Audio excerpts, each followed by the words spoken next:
देगा। तो अगर बाप कहेगा ताजमहल दिखाओ ना, दिखा देगा। राजघाट दिखाओ ना, दिखा देगा। गांधी बात पार्लियामेंट दुनिया का सैर करा तो दिखा देगा।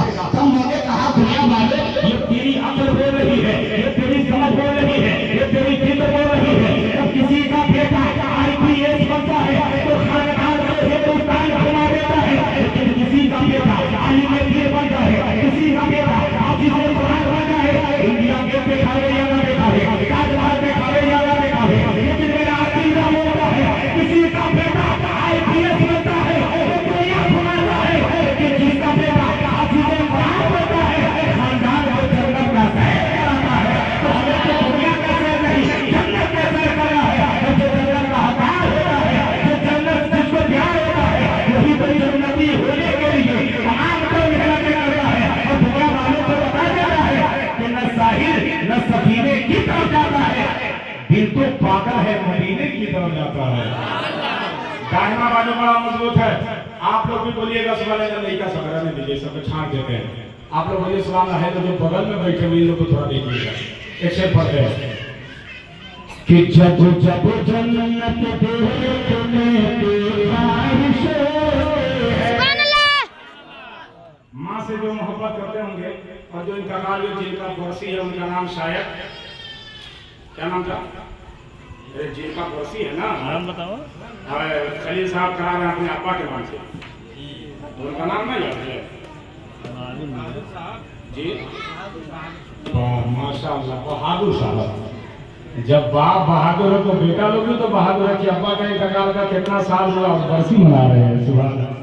और छोटा लोग भी तो वफादार है। सुनिए कि जब जब जन्नत देखने की ख्वाहिश होती है, ख्वाहिश होती है कि जब जब जन्नत देखने की,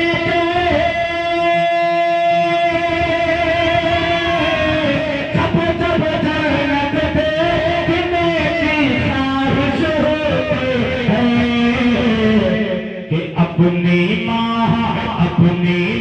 और बाप का दीदार करते हैं, दीदार करते हैं। अपनी माँ और बाप का दीदार करते हैं, दीदार करते हैं। और आखिरी शेर सुनिए, और जरा शेर के तरफ गलत कर बोलिए तो सुभान अल्लाह, और कुछ आवाज से सुभान अल्लाह। क्या नाम है हजरत आपका? हसन इमाम। माशाअल्लाह। मिलाद में दो ही आदमी सुभान अल्लाह नहीं बोलता। बता दे मुड़ी हिला रहे हैं, कहिए ना हाँ सुभान अल्लाह बोलेगा। जिसके मुंह में घुटका हो और दिल में घुटका हो कोई सुभान अल्लाह नहीं बोलता। हम लोग का तजर्बा है, लेकिन सुभान अल्लाह हम नहीं बोलेंगे तो फिर कौन बोलेगा? एक शेर और सुनिए।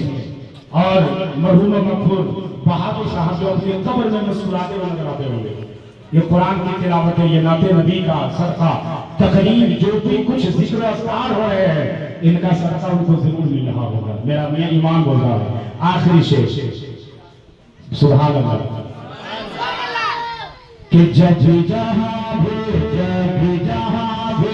कितनी प्यारी कब्र के रात होते हैं, प्यारे कितनी प्यारी कब्र के रात होते हैं, रात होते हैं कि कितनी प्यारे कब्र के,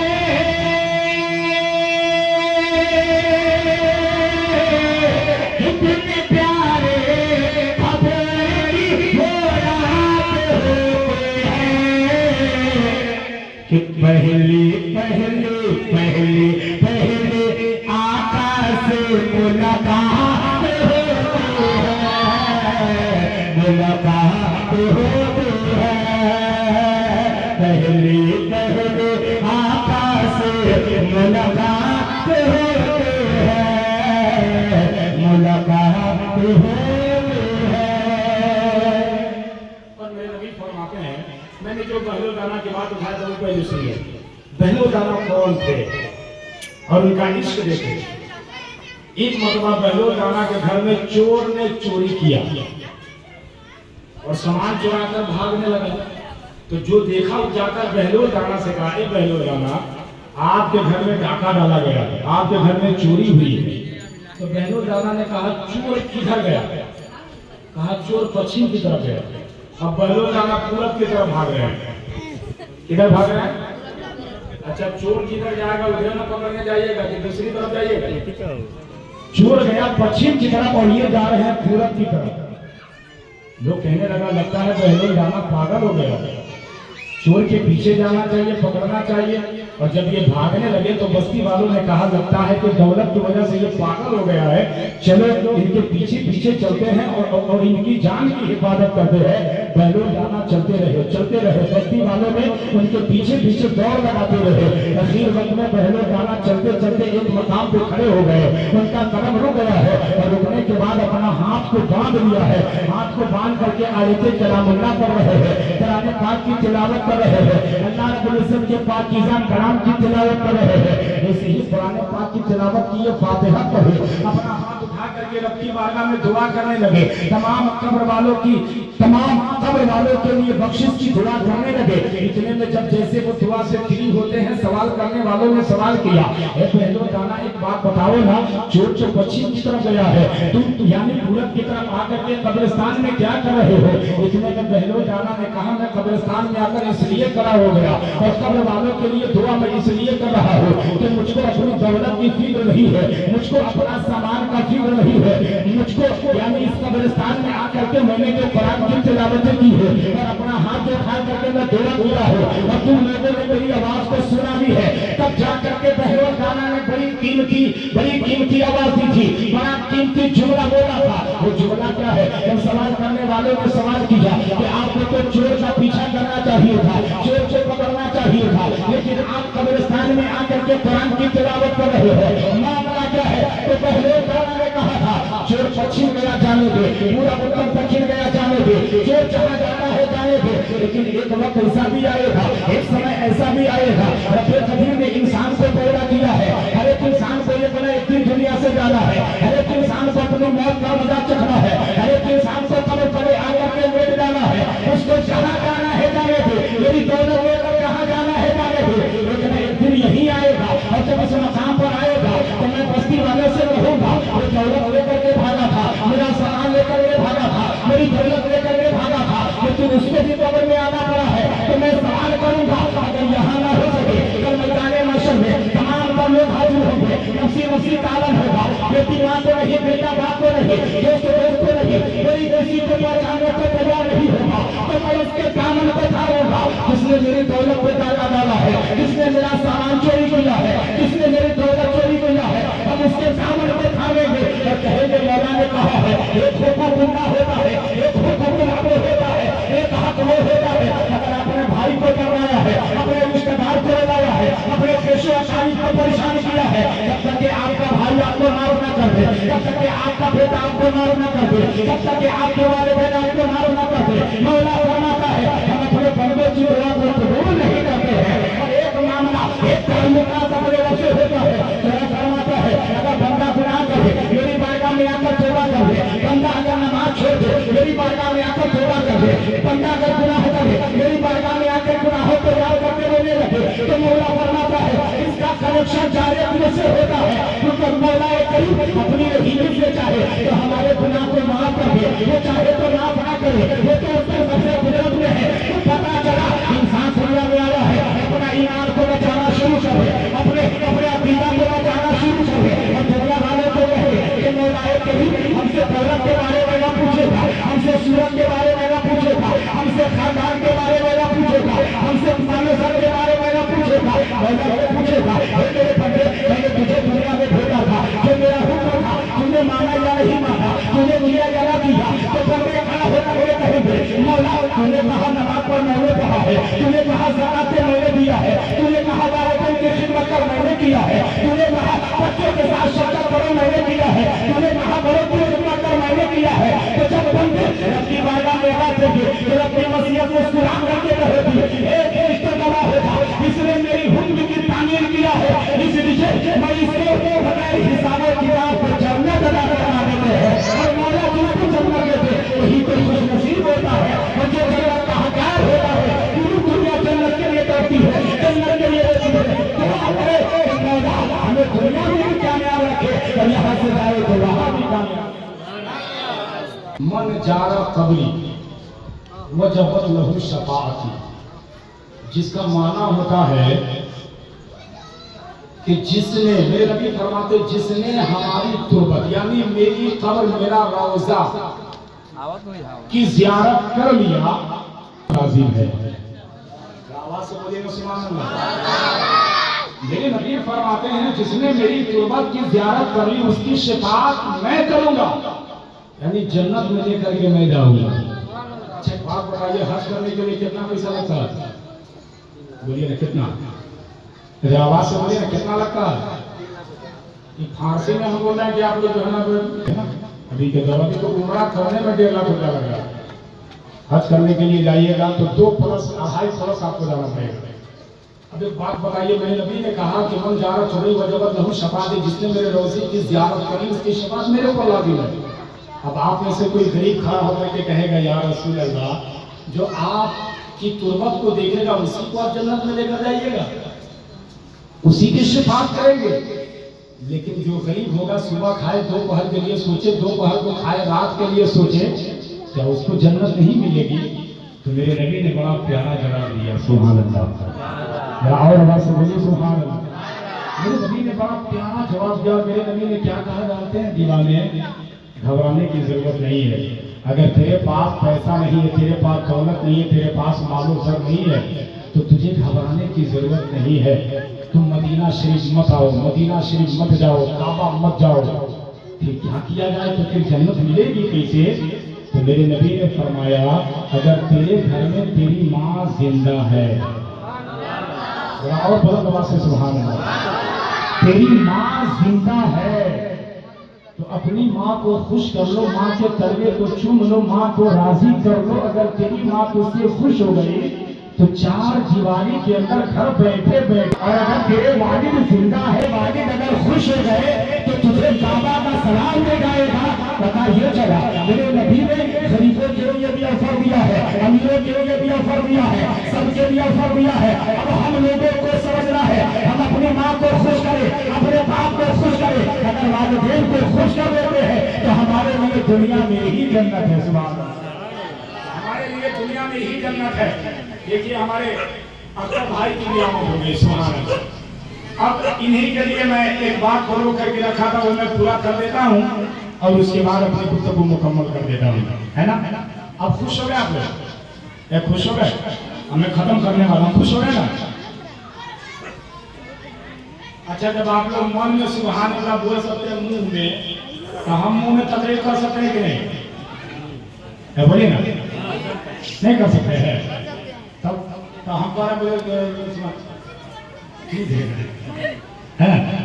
अगर वही आवाज से अगर बोल देते हैं, अच्छी बात है। मैं टाइम का कदर करता हूँ, जो टाइम मिले उसी टाइम पे अपना काम भी करता हूँ। अच्छा एक बात बताइए, जिसको शराब पीने की आदत नहीं है और शराबी अगर उसके पास बैठ जाए तो क्या आप उसको बैठने दीजिएगा? नहीं बैठने दीजिएगा? नहीं। शराबी का मिलन शराबी से, लेकिन अगर वो शराबी मौलाना करीमुद्दीन साहब के पास पहुंच जाए और कहे हजरत हम आपसे एक मसला पूछने आए हैं, जरा बताइए ना। वो नशे की हालत में हो, शराब के नशे में हो और कहे कि मसला बता दीजिए, तो ये क्या कहेंगे? तुम अपनी हालत में नहीं हो, तेरी जबान से बदबू आ रही, निकल यहाँ से, जा यहाँ से, तुझे यहाँ रुकने की जरूरत नहीं, निकल जा। नहीं बैठाएंगे। अब कोई आकर के इमाम के हुजरा में सवार की नियत से आया तो इमाम ने भगा दिया। रास्ता चला, चंद कदम चला था कि उसके जिस्म से रूह परवाज हो गई। इन्ना लिल्लाहि व इन्ना इलैहि राजिऊन। जिस्म से रूह परवाज हो गई। जैसे ही रूह परवाज हुई, इमाम साहब के कान में आवाज पहुंची, हजरत जिसको आपने भगाया था वो इंतकाल हो गया। मौलाना अतीउल्लाह साहब, आपने जिसको भगाया वो इंतकाल हो गया। तब इनके इमाम साहब दौड़े जा रहे, देखा कहाँ इंतकाल हो गया, कहाँ इंतकाल हो गया, कहाँ अदब के साथ इसे उठाओ, खाट पे लिटाओ, चौकी पे सुलाया गया है। अब इमाम साहब ऐलान कर रहे हैं, बस्ती वाले, शराबी का इंतकाल यानी शराबी का जुमला जबान से खत्म हो रहा है। जुमला क्या आ रहा है, फला साहब का इंतकाल हो गया है, जिनकी नमाज जनाजा इतना बजे अदा की जाएगी, यानी टाइम को मुकर्रर कर दिया गया है। अब मैंने क्या देखा कि नमाजी भी आकर के शराबी का इस्तकबाल कर रहा है, नमाजी भी आकर के शराबी का इस्तकबाल कर रहा है, इमाम साहब भी आकर के शराबी का इस्तकबाल कर रहा है। और मैंने कहा यार, जब तक उसके जिस्म में जान थी, शराबी को यानी नमाजी भगाते रहे, जिस्म के अंदर रूह थी यानी खासी उसको भगाते रहे, जब तक उसके जिस्म के अंदर रूह थी, शायद इस्लाम उसको भगाते रहे। लेकिन जैसे ही जिस्म से रूह निकल गई है, अब उसका अदब किया जा रहा है, उसकी इज्जत की जा रही है। ऐसे नहीं, उससे और ज्यादा आगे बढ़ करके कहने में दिया जाए, शराबी का इंतकाल हुआ है, इमाम का ऐलान हो रहा है, अच्छा से कपड़ा पहना दो, अच्छा से इनसे गसूल दे दो, अच्छा से काफूरो अतर लगा दो। अब शराबी को कपड़ा भी यानी कपड़ा भी पहनाया जा रहा है, खुशबू भी लगाई जा रही है, काफूर भी लगाया जा रहा है। इतने में देखने वाले की आंखें क्या देती है, उसको हाथ पे लेटाने वालों ने लेटाया है। अब बस्ती के लोग कांधे पे लेकर के चल रहे हैं, नमाजी भी कांधे पे उठा रहे हैं, बेनमाजी भी कांधे पे उठा रहे हैं, शायद इस्लाम भी अपने कांधे पे उठा रहे हैं, इमाम साहब भी कांधे पे उठा रहे हैं। मैंने सवाल किया, दुनिया वाले इस पर चुनने बैठने नहीं दिया था, अपनी बारगाह में उतरे नहीं दिया था, सवाल पूछने आया था, जवाब नहीं दिया था, आप इसे अपने कांधे पे क्यों उठा रहे हो? मौलाना कलीमुद्दीन साहब, आपको तो कांधे पे नहीं उठाना चाहिए था, आपने तो अपने हुजरा से भगाया था, लेकिन अपने कांधे पे क्यों उठाए हो?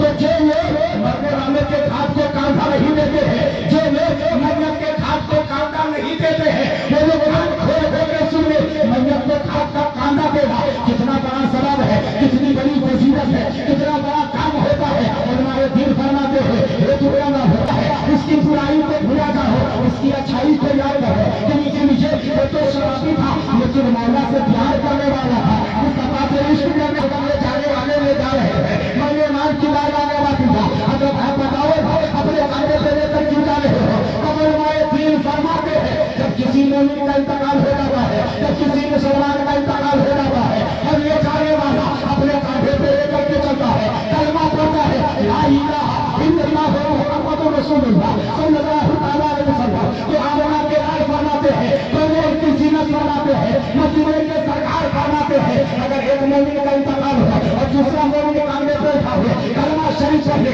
एक कदम नहीं, 10 कदम नहीं, 20 कदम नहीं, 40 कदम अगर लेकर के चले, तो ले जाएंगे गुनाहे कबीरा को माफ फरमा देते हैं और चालू करना को बुलंद कर देते हैं। पता चला बहादुर साहब गए होंगे, लोगों ने कांधे पे उठाया होगा, अख्तर साहब कांधे पे उठाए होंगे, मुन्ना साहब कांधे पे उठाए होंगे, मुर्तजा साहब कांधे पे उठाए होंगे, नमाजी साहब कांधे पे उठाए होंगे। मैंने कहा आपको इस बात पे कंफर्म होना चाहिए कि आपने किसी मोमिन को कारवा दिया है, किसी मुजाहिद को कारवा दिया है, किसी अंग्रेज इंसान को कारवा दिया है। मेरा अकीदा बोलता है कि मरने वाला जाता है, कांधे पे लेकर के चलते हैं, तो बदले में हमें सवाब भी मिलता है और इसकी वजह से गुनाह मिटा दिया जाता है, इसकी वजह से गुनाह को मिटा दिया जाता है। ये क्या है? मरने वालों का पावर नहीं तो क्या है? क्या बुलंद आवाज से बोल दीजिए सुभान अल्लाह। ये मरने वालों का पावर नहीं तो क्या है? और एक जुमला और सुनिए, मैंने जो पढ़ा अल मौत तोहफतुल लिल मुमिन, मौत मोमिनों के लिए तोहफा है। अब आप कहिएगा मौलाना, अच्छा आप में से कोई आदमी हमको 50 रुपया 100 रुपया दे और हम कहते कि अल्लाह आपको मौत दे, खुश होइएगा कि ना? ऐसा मंदिर को बुलाते हैं, हम खुश होकर दिए उतारा कि मत है ना, कहिएगा कि नहीं कहिएगा? ये तो वो बात नहीं ना कि अल्लाह का वली जिनका नाम चश्मा शाह अलैहि रहमत, ये चूना शाह रहमत, जिनका इंतकाल हो गया था।